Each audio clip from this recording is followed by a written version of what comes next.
Jadi mari kita renungkan, lan yasluh amru hadhil ummah illa bima saluha alaihi awaluha. Urusan umat ini, kita ini tidak akan bisa kokoh kecuali kalau kita mengikuti apa yang dilakukan oleh salafus saleh kita. Dan pendidikan dalam salafus saleh itu adalah pendidikan iman, baru pendidikan Quran. Dan kita lihat ini, pendidikan iman, bagaimana para nabi, orang-orang soleh ini, pendidikan iman adalah pendidikan yang paling urgen, sehingga sudah saya sampaikan dalam surat Al-Baqarah, am kuntum syuhada idh hadara Ya'qub al-maut idh qala li banihi ma ta'buduna min ba'di. Lihat, Nabi Yakub ini sebelum meninggalnya dikumpulkan putra-putranya, dikumpulkan semua, yang ditanya bukan yang lain. Nabi Yakub merasa tenang ketika sudah berhasil mengokohkan keimanan. Ma ta'buduna min ba'di, apa yang akan kalian sembah setelah aku meninggal? Anak-anak yang soleh itu mengatakan, kalau na'budu ilahak wa ilaha abaika Ibrahim wa Ismail wa Ishaq, yang kami sembah ya itu Allah subhanahu wa ta'ala, Rabb kami, Rabb engkau, dan Rabb ayah-ayah kita, para nabi sebelumnya. Begitu, dan subhanallah, sehingga nanti sesungguhnya ujian agama itu lebih besar daripada ujian dunia. Ya, ulama mengatakan fitnatud din a'zam min fitnatid dunya. Kalau ujian agama itu maksudnya adalah ujian keimanan. Seseorang dianugerahi anak yang tidak beriman atau istri yang tidak beriman, sebagaimana terjadi pada Nabi Nuh. Ini berat, ya kan? Sampai-sampai subhanallah, Nabi Nuh itu kemudian mengatakan, ya bunayyar kam ma'ana wa la takum ma'al kafirin. Anakku, ya sini nak, naik berimanlah engkau kepada Allah dan naik di perahu ini bersama orang-orang yang beriman. Ya, ini redaksi Qur'annya ada, ya bunayyar kam ma'ana wa la takum ma'al kafirin. Ya bunayya, anakku sayang, sini nak, irkam ma'ana, naik bersama kami di perahu ini. Wa la takum ma'al kafirin, jangan bersama orang-orang kafir.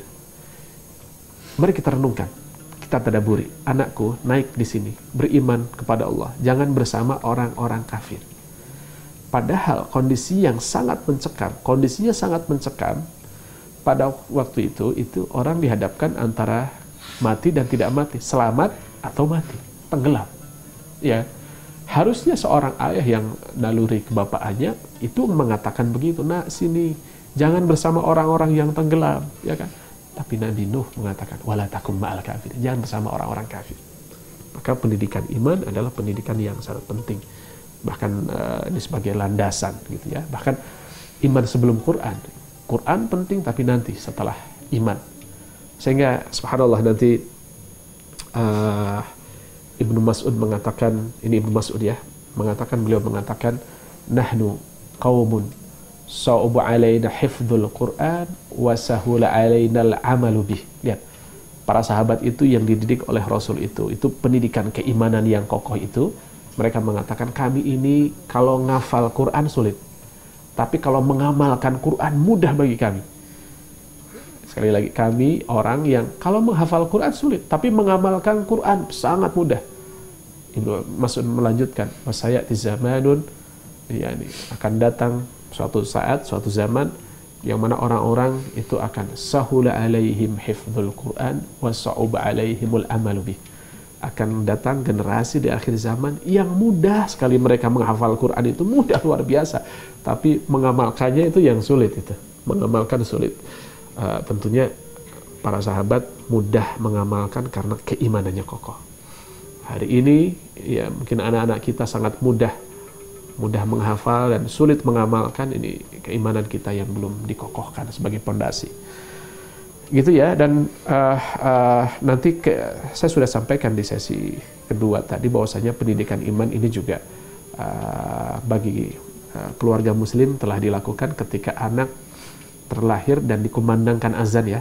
Dikumandangkan azan sebagaimana dalam hadis Rasulullah mengumandangkan azan di telinga Hasan dan Husain, yang walaupun ini hadisnya lemah, tapi para ahli hadis ada penguat dari hadis-hadis yang lain sehingga maknanya benar. Ya gitu. Dan ya subhanallah, nanti lihatlah nanti di dalam hadis riwayat Imam Hakim, iftahu ala sibyanikum awala kalimatin la ilaha illallah. Iftahu ala sibyanikum, ajarkan kepada anak-anak kalian satu kalimat ya, ketika mereka sudah mulai belajar bicara, ajarkan mengucapkan la ilaha illallah. Itu mengajarkan ngomongnya, ya ajarkan zikir la ilaha illallah. Iman ya, pendidikan iman gitu. Sehingga sebetulnya pendidikan iman itu bukan sesuatu yang dihafal ya. Kalau hari ini kita menghafal rukun iman ada 6 itu betul, tapi sebuah internalisasi tidak cukup dengan kalimat-kalimat yang dihafal. Sehingga marilah kita renungkan, nanti Rasulullah membonceng seorang sahabat mulia, ini keponakan beliau, Abdullah bin Abbas, ini putra Abbas, putra paman Rasul, ini keponakannya dibonceng ya di unta beliau, sehingga kemudian terjadilah dialog iman ya. Dialog iman ini terjadi dan Rasulullah mengatakan, ya gulam inni uallimuka kalimat, wahai anakku sayang, wahai anakku, ini keponakan beliau, inni uallimuka kalimat, saya ini mengajarkan kepadamu kalimat-kalimat, fahamilah. Yang pertama adalah ihfadillah yahfadka, jagalah Allah, Allah akan menjagamu. Dalam syarahnya para ulama ahli hadis mengatakan, jagalah perintah-perintah Allah, larangan-larangan Allah, jaga maka Allah akan menjagamu. Ini kan anak kecil diperintahkan untuk menjaga perintah dan larangan gitu ya. Ihfadillah tajidhu tujahaka, selalu jaga Allah Subhanahu wa taala, seolah-olah Allah itu melihatmu, kau punya perasaan diawasi oleh Rabb itu, sehingga tajidhu tujahak, Allah akan selalu ada untukmu. Idza sa'alta fas'alillah, jika engkau minta nih sesuatu, minta saja kepada Allah, jangan pernah minta kepada yang lain. Wa idza sta'anta fasta'in billah, jika engkau minta perlindungan kepada Allah Subhanahu wa taala, jangan kepada yang lain. Ini hadirin, ini hendaklah setiap dialog ayah dan bunda kepada anak-anaknya kaitkan dengan keimanan. Anak yang minta, misalnya, ya sepatu dedek sudah jebol, belikan sepatu. Minta kepada Allah. Nah, mintalah kepada Allah, wahai anakku. Ya, tolong belikan, seumpamanya minta hadiah, ya tolong belikan buku baru, entah apa namanya, hal-hal yang diperlukan.